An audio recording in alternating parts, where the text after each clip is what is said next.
Hi guys, welcome back to the channel. My name is Sunidhi Sahani and in this video we're gonna solve CVT PG 2025 paper for Development and Labor Studies. So if you are preparing for CVT PG 2026, this video would be very helpful for you because previous year questions give us a very good idea of what kind of questions they can ask in the future exams and also what topics we need to focus more on during our preparation. So let's start a video.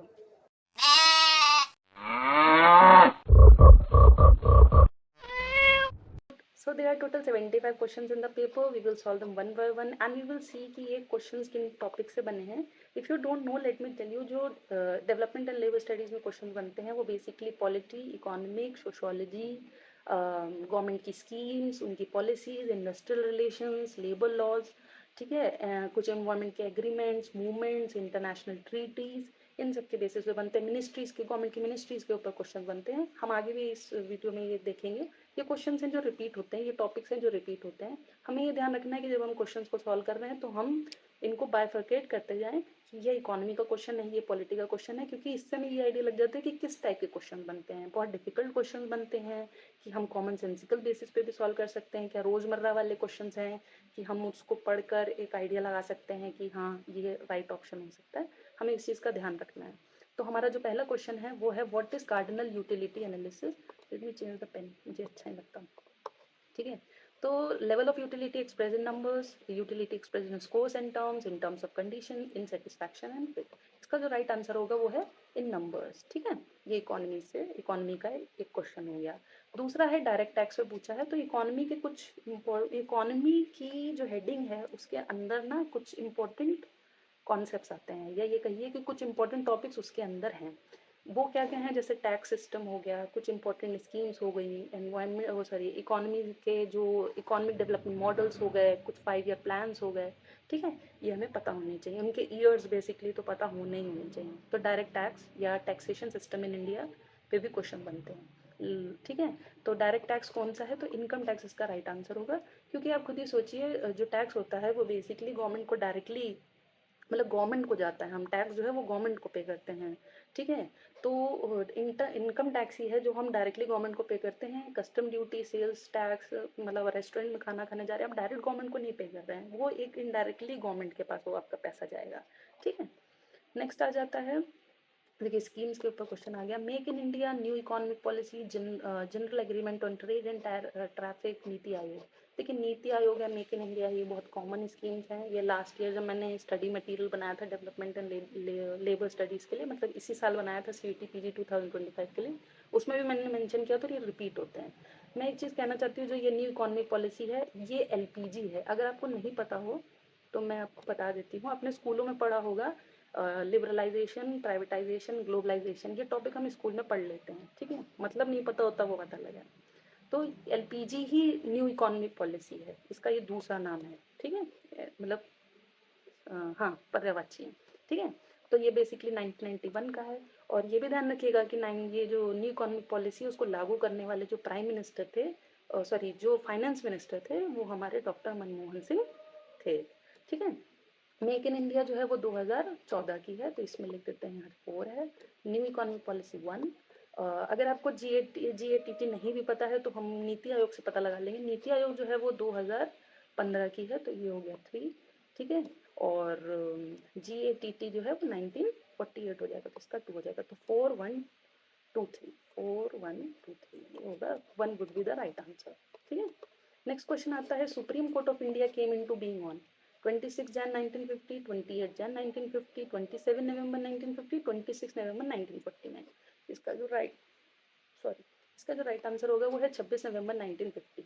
ये बात बताइएगा कि 26 नवंबर 1949 किस लिए famous है.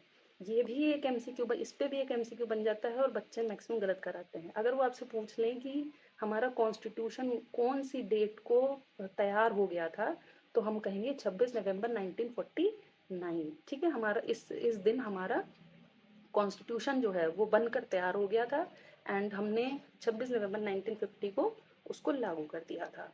ठीक है, next आता है सॉरी नेक्स्ट आता है, who is the author of critically acclaimed work titled everybody loves a good rod. तो बुक्स एंड ऑथर्स के ऊपर क्वेश्चन बनते हैं. नेक्स्ट क्वेश्चन भी जो है बुक्स एंड ऑथर्स के ऊपर है. तो ये जो आंसर होगा वो है पी साईनाथ। अमर्त्य सेन है, दादा भाई नारोदी हैं, ये सब बहुत फेमस इकोनॉमिस्ट हैं। इनकी बुक्स के बारे में भी हमें पता होना चाहिए, लाइक कार्ल मार्क्स हैं, एडम स्मिथ हैं। तो इन सब के बुक्स के बारे में, इनके कामों के बारे में हमें पता होना चाहिए, क्योंकि ये क्वेश्चंस पूछते हैं, ये कॉमन टॉपिक है। नेक्स्ट आ गया बुक्स एंड ऑथर्स, फिर से आ गया। यहाँ कह रहे हैं India's economic crisis the way है, तो इसका आंसर बिमल जलान हो जाएगा। India economic development and social opportunity, ये Jean Dreze and Amartya Sen हो जाएंगे। India divided is by Rajendra Prasad, Indian transition is by Jagdish Bhagwati. ठीक है, तो इसका राइट आंसर होगा 1 2 4 3 1 1 2 4 3, ये सेकेंड वाला ऑप्शन करेक्ट हो जाएगा। नेक्स्ट आ जाता है 5 ईयर प्लान। मैंने पहले भी मेंशन किया हुआ है, कभी कभी वो जो है दूसरे सालों का ही पूछ सकते हैं, वो ये भी पूछ सकते हैं सेकेंड 5 ईयर प्लान बताइए, या ये भी पूछ सकते हैं कि इंदिरा गांधी ने गरीबी हटाओ आंदोलन, मतलब सॉरी, जो गरीबी हटाओ का नारा जो है, या वो एम जो है, वो किस 5 ईयर प्लान में दिया था। ठीक है, तो मतलब ये कुछ मैं पोटेंशियल क्वेश्चन बता रही हूँ, इस तरीके के क्वेश्चन बन सकते हैं। तो इसका जो राइट आंसर होगा वो 1951। ठीक है, पहला ऑप्शन करेक्ट है। नेक्स्ट आ जाता है, मैं इसको बड़ा कर देती हूँ, बहुत ब्लर है। ठीक है, तो ये क्वेश्चन है, an organization of workers formed for the purpose of addressing its members interest in respect of wages, benefits and working condition is known as employ welfare trust, work place intervention programme, social security association, trade union. जिसका जो right answer होगा वो trade union होगा। मतलब समझिए क्या है, वो कह रहा है एक ऐसी ऑर्गेनाइजेशन जिसका काम ये है, ऑर्गेनाइजेशन भी वर्कर्स की ऑर्गेनाइजेशन है। ऑर्गेनाइजेशन अगर आपको पता होगा तो किसी इंडस्ट्री में जो है वो ट्रेड यूनियन बनती है कि नहीं बनती है। ठीक है, वहाँ पे जो लेबर्स की ऑर्गेनाइजेशन बन जाती है, वो किस लिए बनती है कि अगर उनको कुछ पीड़ा है, उनको अपने वेजेस बढ़वाने हैं या वर्किंग कंडीशंस को इम्प्रूव कराना है, तो वो सब एक ट्रेड यूनियन जो एक मतलब उनके में कहिए कि एक हाई अथॉरिटी है, वो जाके उनके बिहाफ पे बात करेगी। मतलब ये नहीं कह सकते ना कि 100 आदमी एक साथ बात करने चला जाए। एक ऑर्गेनाइजेशन बनेगी, कुछ उसमें मेंबर्स होंगे, एक तरीके के, मतलब एक उसका प्रेसिडेंट होगा, वो जाके बात करेगा किससे related, wages, benefits, working condition. तो बेसिकली इनका कहने का मतलब ये है, तो इसका आंसर 4 होगा। नेक्स्ट क्वेश्चन आता है, under labour law NCLP stands for national child labour policy, labour project, labour prevention, labour protection. देखिए लेबर प्रिवेंशन एंड प्रोटेक्शन नहीं है इसका। देखिए दो दो ऑप्शन हमको टिक करने हैं, तो पॉलिसी एंड प्रोजेक्ट होगा, ए एंड बी। ठीक है, नेक्स्ट आ जाता है, हाँ, ये मैंने क्वेश्चन जब देखा था तो बहुत ही कॉमन सेंसिकल लगा मुझे, नहीं भी किसी को आता है तो वो भी सॉल्व कर सकता है। देखिए कैसे, मैं इसकी ट्रिक बताती हूँ आपको। क्योंकि मैं बच्चे मुझसे पूछते हैं कि कौन किसकी ट्रिक बताइए, ट्रिक बताइए। ट्रिक ये होती है, कॉमन सेंस का यूज करना होता है। देखो इसमें पढ़ लीजिए, रेसिडुअल वेलफेयर मॉडल है, ये सब वेलफेयर मॉडल्स हैं। ठीक है, इन इंस्टीट्यूशनल वेलफेयर मॉडल है, अचीवमेंट परफॉर्मेंस मॉडल है, सस्टेनेबल डेवलपमेंट मॉडल है। इसमें जो सबसे बड़ी गलती जो है पेपर बनाने वाले ने करी है, वो करी है सस्टेनेबल डेवलपमेंट मॉडल को लेके, उससे क्वेश्चन सॉल्व हो जाएगा। देखिए सस्टेनेबल डेवलपमेंट का अगर मतलब नहीं पता है तो आप जान लीजिए, बहुत ज़रूरी है आपके लिए जानना। सस्टेनेबल डेवलपमेंट का मतलब होता है कि आपके पास जो रिसोर्सेज हैं उनका इस प्रकार यूज़ करिए कि आपके जो फ्यूचर में जो बच्चे होंगे या आपके रिलेटिव्स के बच्चे होंगे, ठीक है, उनको किसी भी प्रकार की समस्या ना हो।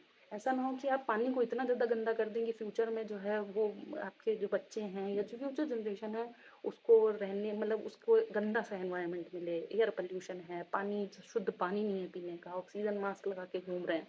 ठीक है, तो optimum use of resources would be the answer for this, तो 3 हो जाएगा। अचीवमेंट्स हमको पता ही चल रहा है इंसेंटिव्स एंड रिवॉर्ड से रिलेटेड है, तो इसका 4 हो जाएगा। ठीक है, residual welfare and industrial welfare. देखिए रेसिडुअल वेलफेयर वेलफेयर सर्विसेज के लिए होता है। ठीक है, इसका 2 हो जाएगा। इंडस्ट्रियल, देखिए इंस्टीट्यूशनल वेलफेयर, इंस्टीट्यूशन की बात हो रही है कि कोई कहीं पे रूल्स हैं, रेगुलेशंस हैं, इंस्टीट्यूशन का एक तरीके से वो हो सके, और मतलब एक तरीके से समझ हो सकती है वैसी। तो प्रोग्रेसिव टैक्सेशन इसका आंसर होगा, दैट इज 1। तो 2 1 4 3। अगर हम सी और डी के बेसिस पे भी करने की कोशिश करें तो सी का हमारा था 4, डी का था हमारा 3, तो 4 3 4 3। देखिए 4 और 3 एक ही में आ रहा है। ठीक है, तो इसका राइट आंसर होगा 2 2 1 4 एंड 3। ठीक है, मतलब हम इस बेसिस पे इन, अगर हमने सी और डी को भी सॉल्व कर लिया होता तो भी हमें तो भी हमारा आंसर 2 ही होता। मैं ये बताने की कोशिश करूँ क्योंकि देखिए किसी ऑप्शन में भी सी और डी में 4 और 3 एक साथ नहीं है। ठीक है, तो इस तरीके से क्वेश्चन सॉल्व करे जाते हैं। नेक्स्ट आ जाता है, ये तो बहुत ही इंपॉर्टेंट बुक है। आप तैयारी करना डेवलपमेंट स्टडीज़ की चालू करेंगे, आपको शुरू में ही मिल जाएगा। ये इकोनॉमी का इकोनॉमी में अगर इनके बारे में नहीं पढ़ा तो किसके बारे में पढ़ा? Who has authored the book general theory of employment, interest and money? तो ये कीन्स हैं, ठीक है। मनमोहन सिंह, एडम स्मिथ, अमर्त्य सेन, ये सब जो है वो इकोनॉमिस्ट हैं। Manmohan Singh was an economist only, ठीक है, ऑल्सो मतलब। तो ये सब हमें पता होना चाहिए। फिर नेक्स्ट क्वेश्चन देखिए क्या है, इसको बड़ा कर लेती हूँ। नेक्स्ट क्वेश्चन है the dash mandates banning the use of CFC। CFC क्या है? Chlorofluorocarbon compounds and other ozone depleting chemical which is considered crucial step towards environment and sustainable development। इसका राइट आंसर होगा मॉन्ट्रियल प्रोटोकॉल, ठीक है। यहाँ पे देखिए कीवर्ड ही दे रखा है क्लोरोफ्लोरोकार्बन, तो वो कह रहा है कि ऐसा कौन सा प्रोटोकॉल या ये कहिए कि एग्रीमेंट हुआ था जो इसलिए हुआ था कि क्लोरोफ्लोरोकार्बन को हमें कंट्रोल करना है, उसके एमिशन को कंट्रोल करना है। आपके पास फ्रिज होता है, फ्रिज से भी जो गैस निकलती है वो क्लोरोफ्लोरोकार्बन होती है। AC से निकलने वाली गैस क्लोरोफ्लोरोकार्बन होती है। ये ग्लोबल वार्मिंग और ओजोन लेयर को डिप्लेट करने का मतलब खराब करने का काम करती है। तो ये एनवायरमेंट का क्वेश्चन आ गया, ठीक है। नेक्स्ट आ जाता है CSR and extension activity of an institution stands for. CSR के बारे में अगर नहीं पता है तो बता देती हूँ, कॉर्पोरेट सोशल रिस्पॉन्सिबिलिटीज का राइट आंसर होगा। CSR basically corporate social responsibility होती है, जो कि जैसे फॉर एग्जांपल आप अंबानी को लेके चलिए, तो अंबानी क्या करेगा कि मतलब जो अंबानी है वो क्या करेंगे, 3 साल जो है उनके जो कंपनी का नेट प्रॉफिट होगा लगातार 3 साल का, जो नेट प्रॉफिट उसमें जो भी उनकी कमाई है उससे जो उनको प्रॉफिट निकलेगा उसका 2% जो है वो क्या करेंगे, सोशल वेलफेयर के काम में लगाएंगे, वेलफेयर के कामों में लगाएंगे, ठीक है। पता नहीं लगाते हैं कि नहीं लगाते हैं, लेकिन लगाएंगे। ऐसा मैंडेटरी कर दिया गया है गवर्नमेंट के द्वारा under I think companies act जो 2013 का था उसके अंडर, ठीक है। ये हम लोग सोशल वर्क में भी पढ़ते थे तो इसलिए ये पता है, ठीक है। नेक्स्ट आ जाता है, तो इसका आंसर होगा 1। नेक्स्ट क्वेश्चन आता है पावर्टी एंड अनएम्प्लॉयमेंट। ये भी इकोनॉमी के अंदर, इकोनॉमिक्स के अंदर जो है वो एक टॉपिक है। टैक्स हो गया, पावर्टी एंड अनएम्प्लॉयमेंट हो गया। पावर्टी एंड अनएम्प्लॉयमेंट में क्या पढ़ना है, types of poverty, types of unemployment और इनसे रिलेटेड जो कमिटीज बनी है और उनके रिकमेंडेशंस, ठीक है। इसने कहा है poverty has been defined on the basis of recommended nutritional requirements of dash calories for rural area, dash calories for urban area. मतलब पर डे इतनी कैलोरी रूरल में जाना चाहिए और इतना अर्बन में। इसका राइट आंसर होगा 2400 इंटू 100, मतलब रूरल में 2400 2400 और अर्बन में 2100। नेक्स्ट क्वेश्चन बनता है India share is border with which of the following country, Sri Lanka, Bhutan, Afghanistan, China. Actually इसमें जो आंसर की आई है उसमें जो आंसर दिया गया है वो ABCD दिया गया है, ठीक है। देखिए अगर देखा जाए भूटान के साथ हम शेयर कर रहे हैं, चाइना के साथ हम शेयर करते हैं, अफगानिस्तान के साथ हम शेयर जरूर करते हैं लेकिन वो हमारा POK में आता है। अब हम जब इंडिया का मैप स्कूल में बनाते थे तब तो टीचर हमें कश्मीर भी बनाने से मना कर देती थी क्योंकि वो कहती थी कि ये इंडिया में नहीं आता, पाकिस्तान ने कब्जा कर रखा है, ठीक है। लेकिन चलो मान रहे हैं, वो बात अलग है, ठीक है।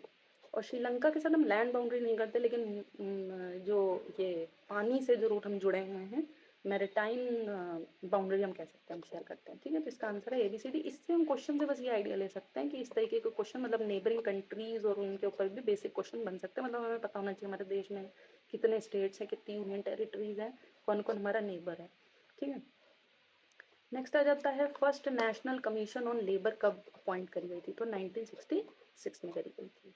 नेक्स्ट क्वेश्चन है according to dash if other things being equal there is a negative relation between demand for a commodity and its price when price of the commodity increases उसकी डिमांड बढ़ जाती है। तो वहाँ ये यहाँ पे ये खुद ही बता रहे हैं कि there is a negative relationship between price, मतलब कि अगर मान लीजिए प्राइस बढ़ रहा है, ठीक है, मान लीजिए प्राइस जैसे बढ़ रहा है तो डिमांड घट रही है, मतलब प्राइस जैसे जैसे मान लीजिए प्राइस बढ़ा इतना हुआ तो डिमांड इतनी रहेगी, फिर इतनी हो जाएगी, फिर इतनी, मतलब वो कह रहा है कि जैसे जैसे प्राइस बढ़ेगा ये बढ़ेगा तो डिमांड घट जाएगी। तो ये इसका जो राइट आंसर होगा वो लॉ ऑफ डिमांड है, ठीक है।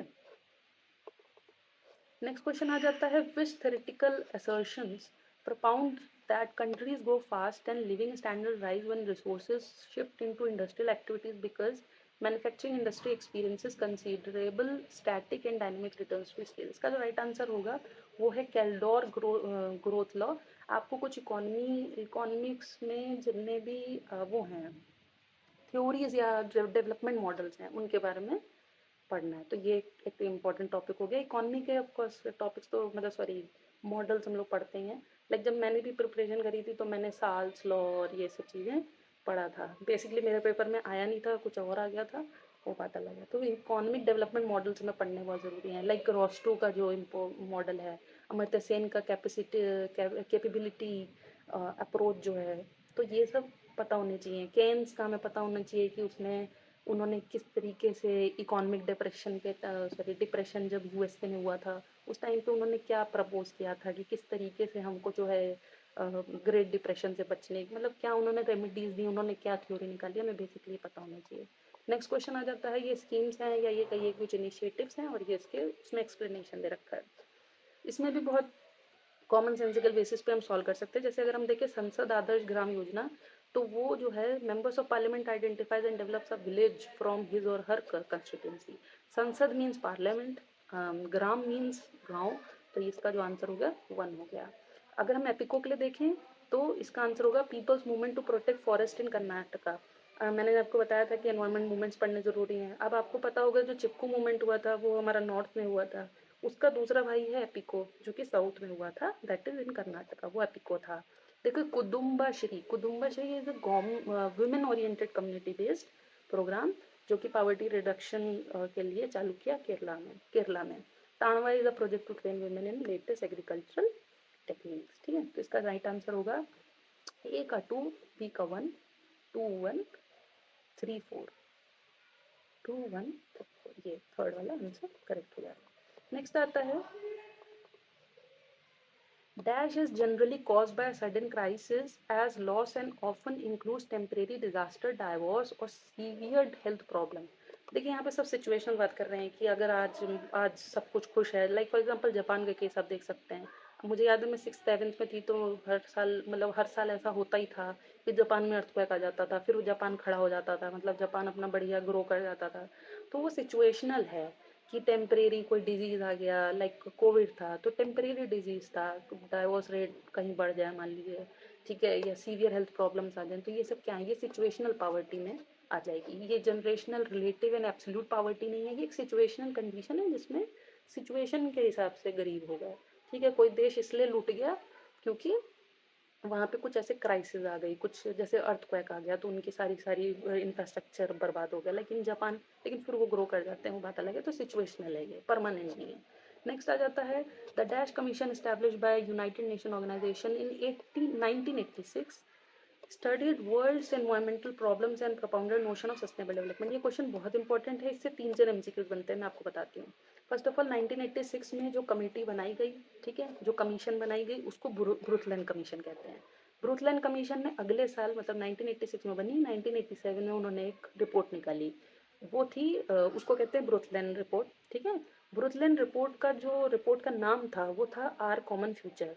उस आर कॉमन फ्यूचर में जो रिपोर्ट निकाली उसमें जो उन्होंने बताया, जो एक्सप्लेनेशन दिया, वो ये दिया कि हमें सस्टेनेबल डेवलपमेंट की तरफ जाना होगा। उन्होंने ये टर्म मतलब कौन सी ये नोशन को प्रमोट किया कि फ्यूचर में आने वाली जो जनरेशन है वो एकदम बर्बाद हो जाएगी अगर हमने अपनी रिसोर्सेज को ठीक तरीके से यूज़ करना, मतलब हम ये नहीं कह रहे हैं कि रिसोर्सेज यूज़ मत करो, वो ये कह रहे हैं कि आप ऑप्टिमल यूज़ करिए, उतना ही यूज़ करिए जितना ज़रूरत है, फालतू का वेस्टेज ना करिए। तो ये ब्रुथलैंड कमीशन है, हमें 2 3 चीज़ें ध्यान रखनी है। ये आवर कॉमन फ्यूचर उनकी रिपोर्ट है, सस्टेनेबल डेवलपमेंट का नोशन है, फिर 1987 की वो रिपोर्ट है, क्योंकि ईयर पूछते हैं 1987 डायरेक्ट पूछेंगे आपसे। ठीक है, ऑपरेशन फ्लड कहाँ का है, तो वो गुजरात का है। ठीक है, नेक्स्ट क्वेश्चन आता है when the tax imposition leads to disproportionate rise in prices that is by an extend more than rise in the tax, it is known as cascading effect, critical divide, consumption point या economic situation. का right answer होगा cascading effect. वो कह रहा है tax आप पे इतना ज़्यादा लगा दिया जाए कि डिस्प्रपोर्शनेट राइज हो जाए प्राइस में। ठीक है, मतलब वो एक खराब तरीके की सिचुएशन ही है ना, कि मतलब प्राइसेस बिल्कुल ऐसे बिना सर पैर के बढ़े जा रहे हैं, अलग अजीब तरीके का टैक्स इम्पोजिशन आप पे करा जा रहा है। तो this is kind of a cascading effect. Cascading मतलब ऐसा जो आपको बर्बाद कर दे, गला दे, एक तरीके से आप ऐसे समझ सकते हैं, डिजास्टरस हो एकदम। नेक्स्ट आता है which of the following UN conference on climate change held in 1997। देखिए कीवर्ड है 1997, resulted in an international agreement to fight global warming which called for reduction in emission of greenhouse gases by industrialized nations। तो इसका right answer होगा वो है Kyoto, Japan.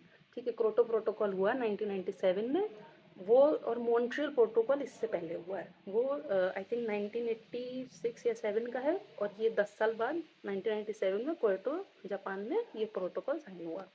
ठीक है, next आता है August Comte. According to August Comte society passes through 3 stages, और ये कह रहे हैं कि tick the correct order of stages. ठीक है, मजाक मैं बताती हूँ मजाक क्यों है इस क्वेश्चन में। देखिए सबसे पहले तो जो 3 स्टेजेस हैं उनके नाम जान लीजिए, पॉजिटिव, थियोलॉजिकल एंड मेटाफिजिकल। ठीक है, इंडस्ट्रियल एंड प्रिमिटिव नहीं। अब इन्होंने कहा करेक्ट ऑर्डर में लगाइए, तो देखिए सबसे पहले ये आएगा 1, दूसरे में मेटाफिजिकल आएगा, और तीसरे में आएगा पॉजिटिव। ठीक है, आप ऑप्शन देखिए, आपको क्या करना है, बी, ई और ए। बी, ई और ए कहीं दिख रहा है?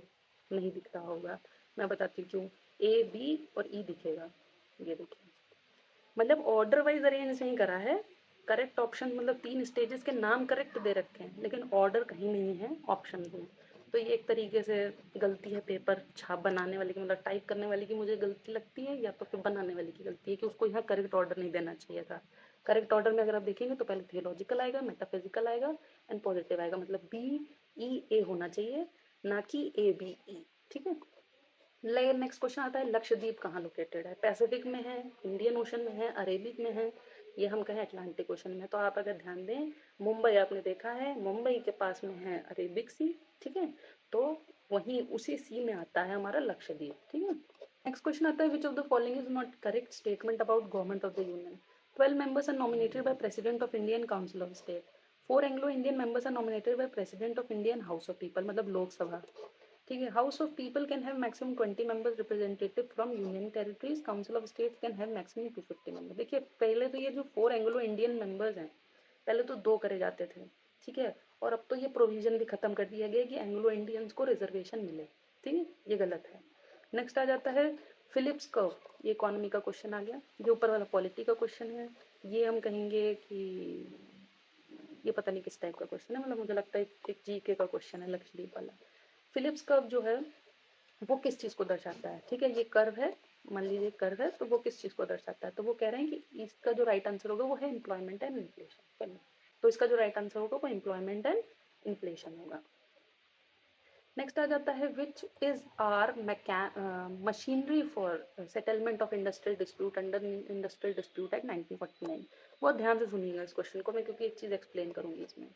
देखिए इन्होंने कहा है कि अगर कुछ डिस्प्यूट हो जाता है, इंडस्ट्रियल डिस्प्यूट हो जाता है, मतलब एम्प्लॉय के बीच में हो जाए, या लेबर के बीच में हो जाए, या आप कहिए कि लेबर और वर्कर मतलब सॉरी एम्प्लॉयर और एम्प्लॉय के बीच में हो जाए, मतलब किसी के बीच में भी अगर कोई डिस्प्यूट उठता है तो उसका रेजोल्यूशन कैसे होता है? यहाँ पे कोई लड़ाई झगड़ा करते हो कोर्ट जाते हो नहीं जाते हो? तो इसका जो पहला आंसर होगा वो कोर्ट तो सही है, लेबर कोर्ट ठीक है।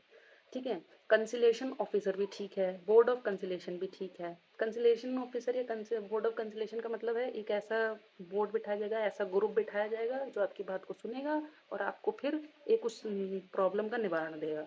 ठीक है, बाइंडिंग नहीं होता। ठीक है, वो बात अलग है। और ये जो कलेक्टिव बार्गेनिंग है ये ट्रेड यूनियन के करेक्टरिस्टिक्स में आ जाएगा। ठीक है, कलेक्टिव बार्गेनिंग का मतलब होता है हम तुमसे बहस कर रहे हैं, तुम हमसे बहस कर रहे हो। ठीक है, और ज़रूरी नहीं है कि इस बहसबाजी में या हमारी कोई वार्ता, मतलब बहसबाजी नहीं कहें, मतलब हमने थोड़ा बातचीत भी करी, लेकिन हम किसी उस पर नतीजे पे नहीं पहुंचेंगे, हमारा डिस्प्यूट सॉल्व नहीं होगा कलेक्टिव बार्गेनिंग करने की वजह से। तो ए, सी और डी ठीक है इसका राइट आंसर होगा। नेक्स्ट क्वेश्चन देखिए, मिनिस्ट्री का क्वेश्चन आ गया। मिनिस्ट्री ऑफ डिफेंस के अंडर कौन कौन आता है? Indian army, navy, air force, CRPF या बॉर्डर सिक्योरिटी फोर्स? तो इसका राइट आंसर होगा इंडियन आर्मी, नेवी, एयरफोर्स, क्योंकि जो सीआरपीएफ है और बीएसएफ है ये होम मिनिस्ट्री के अंडर आता है। ठीक है, तो ए, बी, सी।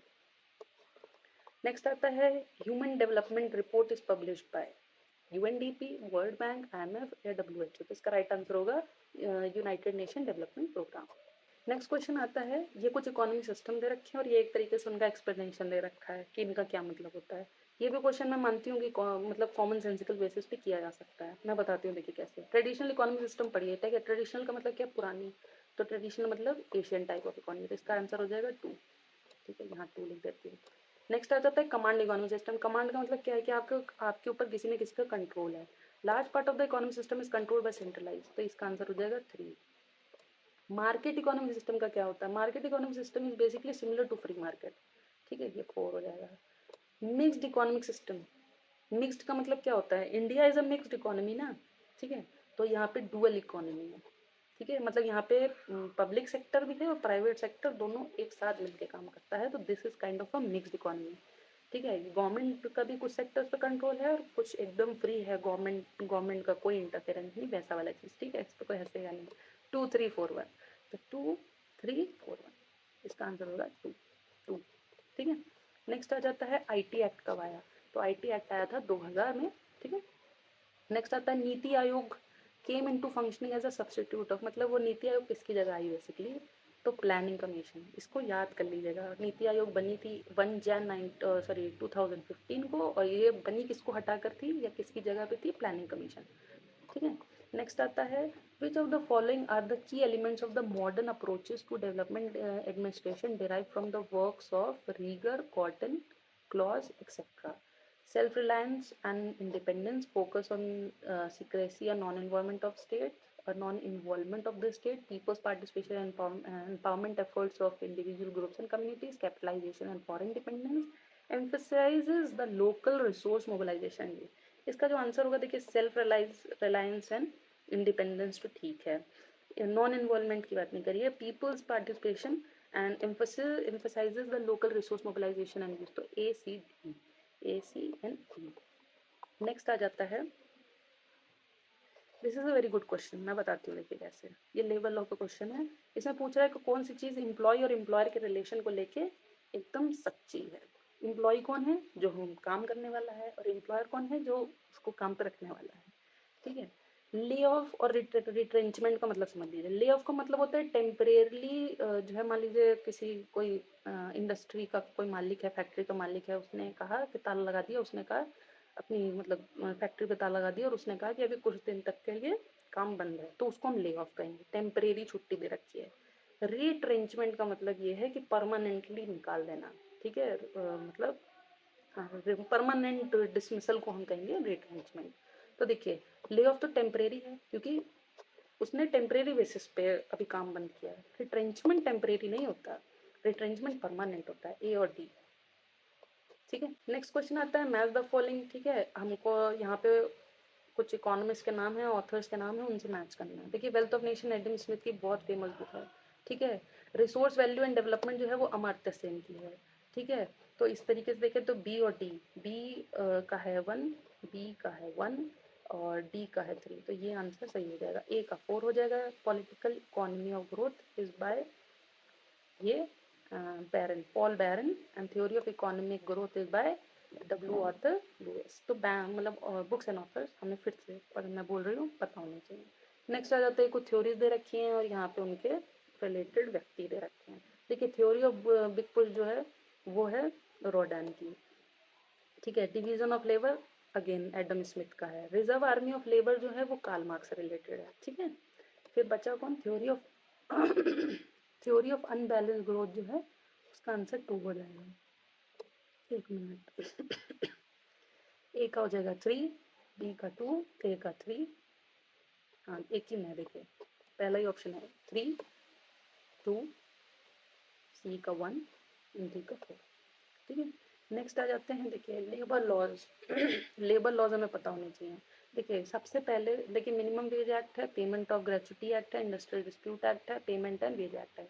इसकी एक ट्रिक है, देखिए जो इंडस्ट्रियल डिस्प्यूट एक्ट है और मिनिमम वेज एक्ट है ये आगे पीछे ही रिलीज हुए हैं। अगर इंडस्ट्रियल डिस्प्यूट एक्ट 47 का है तो मिनिमम वेज एक्ट 48 का है, ठीक है।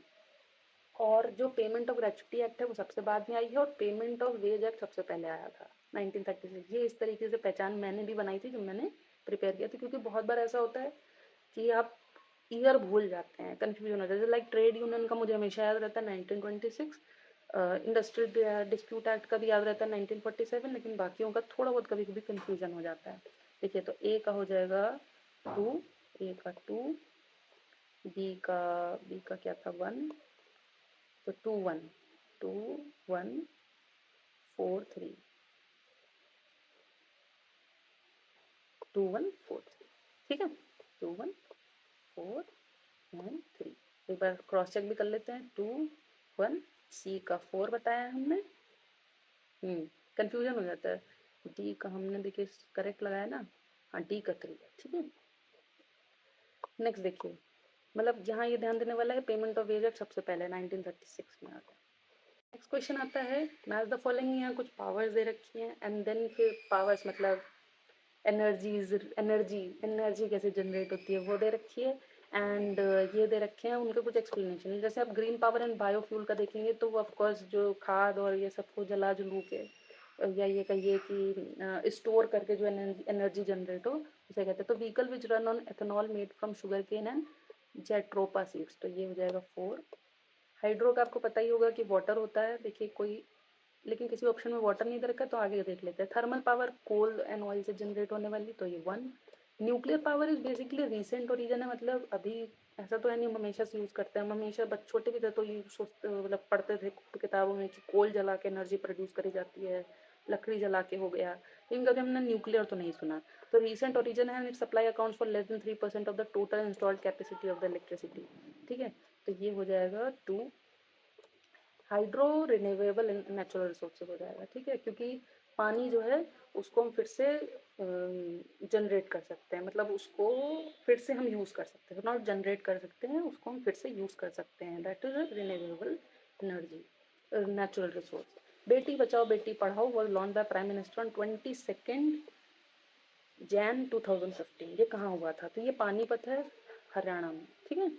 नेक्स्ट आ जाता है, हाँ ये देखिए प्रियम्बल को, अगर प्रियम्बल किसी को रटा हुआ होगा तो बता देगा। तो इंडिया किस टाइप की कंट्री है? India is a sovereign socialist secular democratic republic. Sovereign socialist secular democratic republic. 1 3 5 4, oh sorry, A E A E B D, A B A E B D C, A E B D C.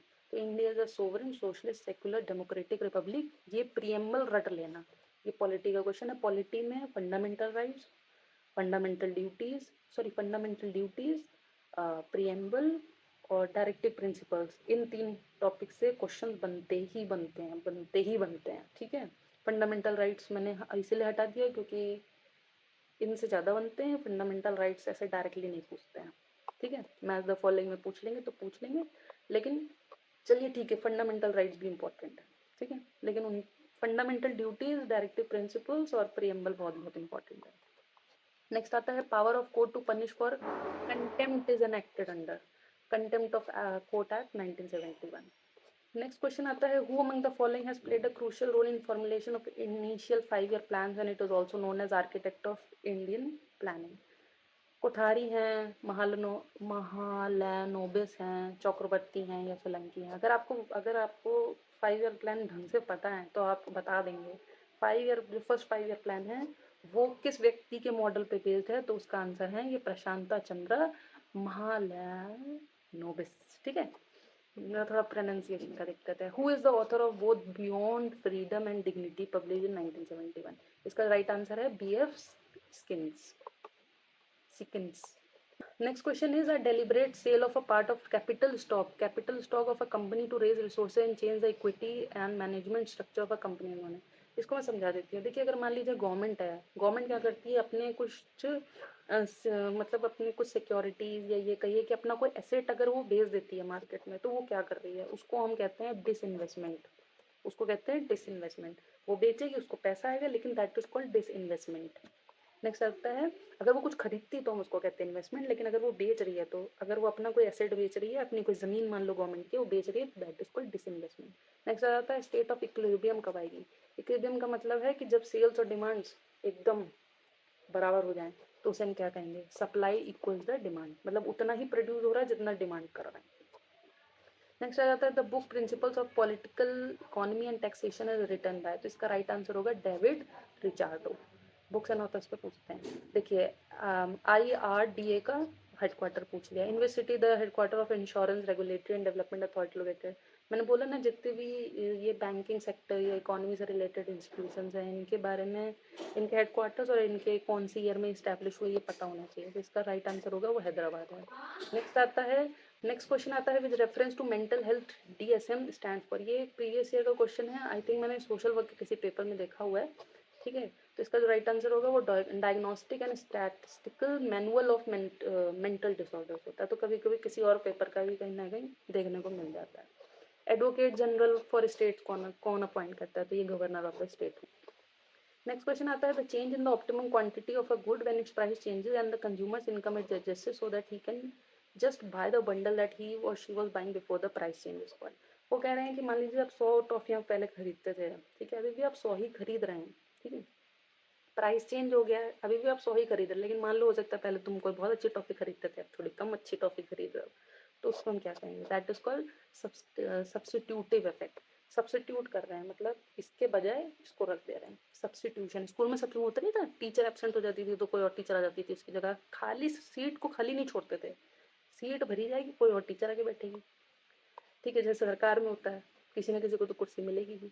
In which of the following schemes launched in year 2000 indigent senior citizen are provided with free of cost food grains as a measure of food security. इसका answer होगा Annapurna scheme, ठीक है। Schemes के ऊपर question आ जाते हैं। ये 2000 में लॉन्च हुई है, ये एक तरीके से कीवर्ड है इस क्वेश्चन का। नेक्स्ट आ जाता है ASSOCHAM that provide advisory service on labor matter stand for। इसका आंसर होगा associated chamber of commerce and industry in India, ठीक है। बाकी ऑप्शन भी देख लीजिए, लेकिन आंसर यही होगा। नेक्स्ट आ जाते हैं, देखिए कुछ टर्म्स दे रखे हैं और उनका कुछ मतलब दे रखा है। ओलिगोपोली का क्या मतलब होता है, जब कोई बहुत ही कम क्वांटिटी, मतलब कम सॉरी नंबर्स में लोग अगर राज करें। ओलिगोआर्की पढ़ा है, उसमें क्या होता है कि जब बहुत ही कम लोग जो है राज करें, या एलिट्स कह लीजिए जब राज करने लगते हैं, जब अमीर आदमी राज करने लगे तो उसको कहते हैं ओलिगोकार्की। मतलब a market consisting of more than one but few sellers, तो उसको कहते हैं ओलिगोपोली, ठीक है। तो ये 4 हो गया। मुझे याद है जब मैं ग्रेजुएशन में गई थी ना, तो मैंने शुरू शुरू में पढ़ा था, मेरा एक सब्जेक्ट था इकोनॉमी में, तो उसमें मैंने पढ़ा था ये, ठीक है। फिर आता है डिओपोली, समझ लीजिए। डिओपोली का मतलब होता है दो ही लोग होंगे, सिर्फ मार्केट में सिर्फ 2 लोग हैं, मार्केट विद जस्ट 2 फर्म्स, तो इसका 2 हो जाएगा। अब देखिए मार्जिनल कॉस्ट का मतलब हमेशा समझ लीजिए मार्जिनल जहाँ आ जाएगा वहाँ पर यूनिट का कुछ ना कुछ बात होगी, तो change in total cost per unit of change in output, तो ये हो जाएगा 3। कॉस्ट फंक्शन है for every level of output, it shows the minimum cost for the firm, इसका 1 4 3 2 1 4 3 2 1 होगा, सेकेंड वाला करेक्ट होगा। As a member of international organisation of employees, SCOPE stands for. SCOPE का मतलब क्या है, standing conference of public enterprises, standing committee of public employees, conference of public, ये होगा standing conference of public enterprises, ठीक है। Which of the following acts is framed to prevent monopolistic practices and regulate the conduct or business practices of firms that are not in public interest? अच्छा, इसका होगा answer monopolies restrictive trade practice act, ठीक है। Next आ जाता है, ये देखिए ये DPSP से इन्होंने क्वेश्चन पूछे हैं, ये मैंने लास्ट बार भी बताया था और ये क्वेश्चन रिपीट होता है। देखिए equal pay for equal work, sorry equal pay for equal work for man and women जो है वो है आर्टिकल 39D है, याद कर लीजिए, हमेशा आता है भाई, पता नहीं क्यों हर बार पूछते हैं। मैटरनिटी का होता है 42, रट गया एकदम भाई।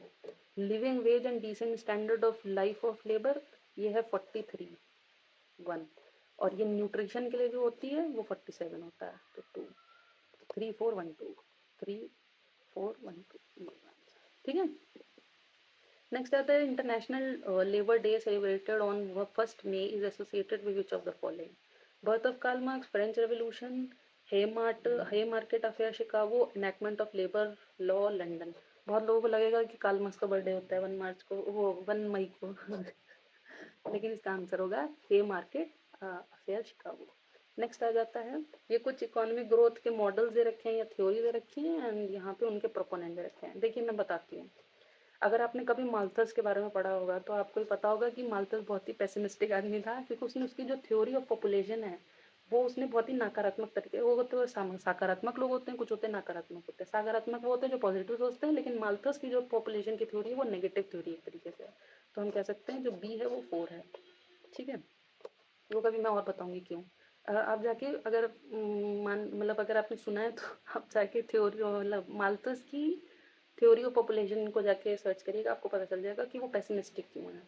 ठीक है। डिपेंडेंसी थ्योरी इनकी है, प्रैंक की है, 3 हो गया। मॉडरेट थ्योरी जो है ये मिल की है। And optimum theory of economic growth Adam Smith की है। ठीक है, तो ये है 2 4 1 3 2 4 1 3। नेक्स्ट आ जाता है, देखिए हाँ ये मैं बताना भूल गई, एसडीजी और एमडीजी के ऊपर क्वेश्चन बनते हैं। ठीक है, एमडीजी 8 थे और एसडीजी कितने थे, 17। ठीक, अभी हैं मतलब। फिर आता है which of the following is not a sustainable development goal, end of poverty, ensure healthy life, reduce inequality, make cities and human settlement exclusive. ये नहीं होगा, 4 वाला गलत है। देर आर टोटल 17 एस और आपको उन एस के बारे में आप उनका कोई शॉर्ट फॉर्म बना लीजिए, हमें आपको याद रहने चाहिए। और कौन से ईयर में है, 2000 एस कब तक के लिए लागू है, 2015 से 2030 तक का। ठीक है।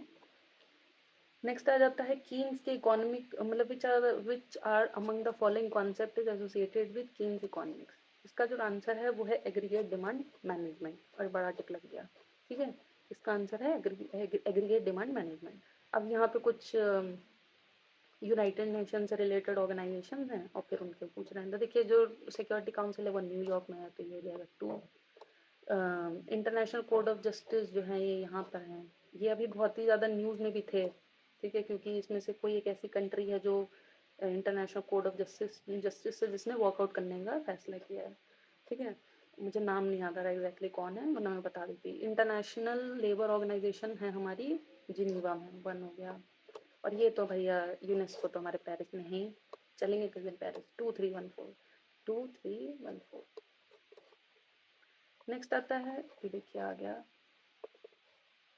रोस्टोज स्टेज ऑफ इकोनॉमिक ग्रोथ। ये रट लीजिए। ठीक है, इनमें ये स्टेजेस दिए हैं।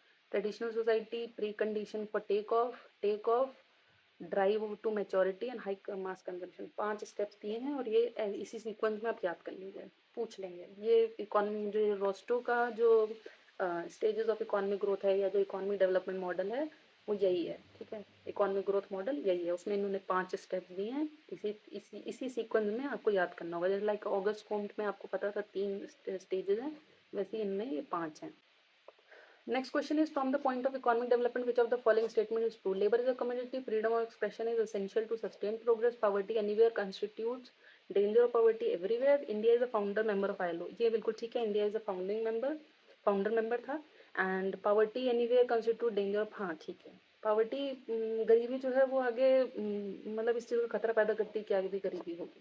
ठीक है, फिर आता है फ्रीडम ऑफ एक्सप्रेशन। हाँ, एक मतलब एक बढ़िया ग्रोथ के लिए, प्रोग्रेस के लिए आपको फ्रीडम ऑफ एक्सप्रेशन चाहिए, लेकिन लेबर एक कमोडिटी नहीं है।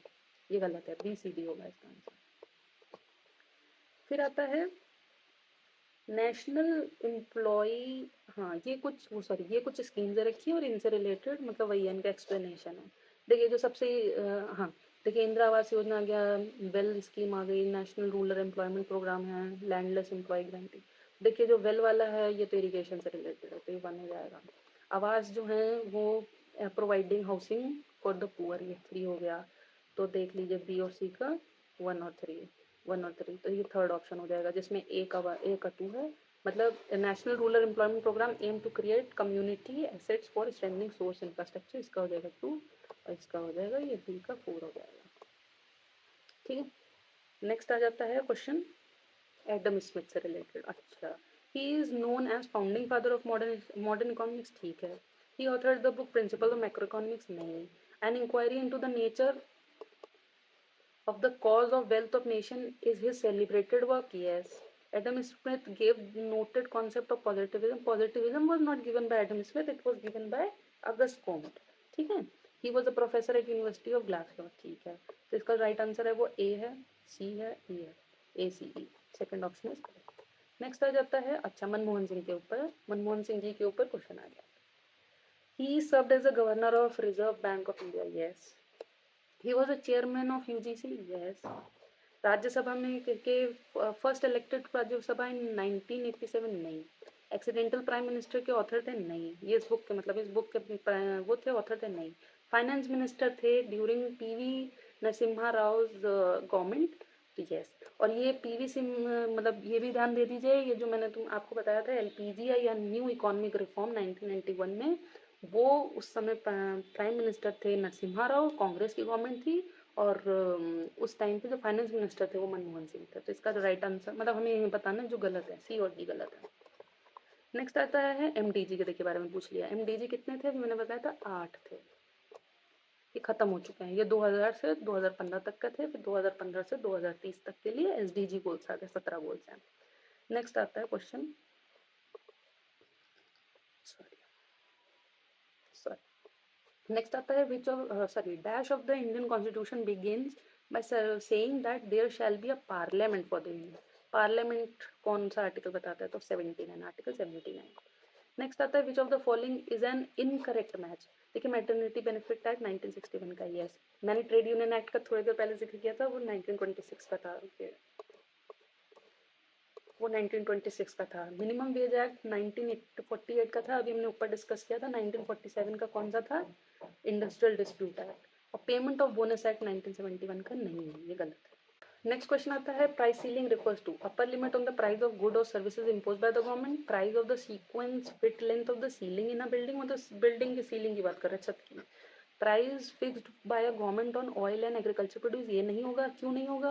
क्योंकि वो तो वो होता है ना, एमएसपी होता है ना। प्राइस लिमिट बाय इंडस्ट्री, नहीं, ये नहीं होगा। तो इसका आंसर होगा वो है limit, upper limit on the price of good और सर्विसेज जो गवर्नमेंट इम्पोज करती है। Next question is inserted by 86 amendment of Indian Constitution to fundamental duties it talks about। देखिए पहले मतलब 86 amendment से पहले there were 10 fundamental duties। 86 amendment act को amendment act किया गया और उससे हमें 11th fundamental duty प्राप्त हुई, जो कि कहती है कि 6 से 14 साल के बच्चे होते हैं उनको फ्री एंड कंपलसरी एजुकेशन देने की।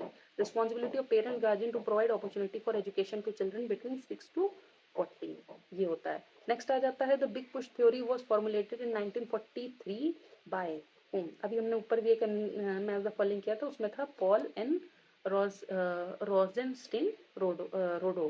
ठीक है। Which of the following is not a correct statement? देखिए minimum wage act 1972, equal remuneration act 1976, inter state migration workman act 1979, contract labour act 1970। इसका राइट आंसर होगा मिनिमम वेज एक्ट। अभी क्योंकि हमने मिनिमम वेज एक्ट के बारे में पढ़ा था कि वो 1948 में हुआ था। 3 क्वेश्चन आए जिनमें मिनिमम वेज एक्ट के बारे में पूछा है, और तीनों में हमें मतलब ऊपर के क्वेश्चन में हमें हिंट मिल गई थी कि 1948 इसका आंसर होगा। ठीक है। Thanks for watching this video. I hope आपको समझ में आया होगा कि किस टाइप के क्वेश्चंस आते हैं डेवलपमेंट एंड लेबर स्टडीज़ के पेपर में, कौन कौन से टॉपिक से क्वेश्चंस आते हैं, डिफ़िकल्टी लेवल क्या रहता है। ठीक है। And thanks once again for watching this video. फिर मिलेंगे एक नई वीडियो के साथ, तब तक के लिए अपना ख्याल रखिए और बाय।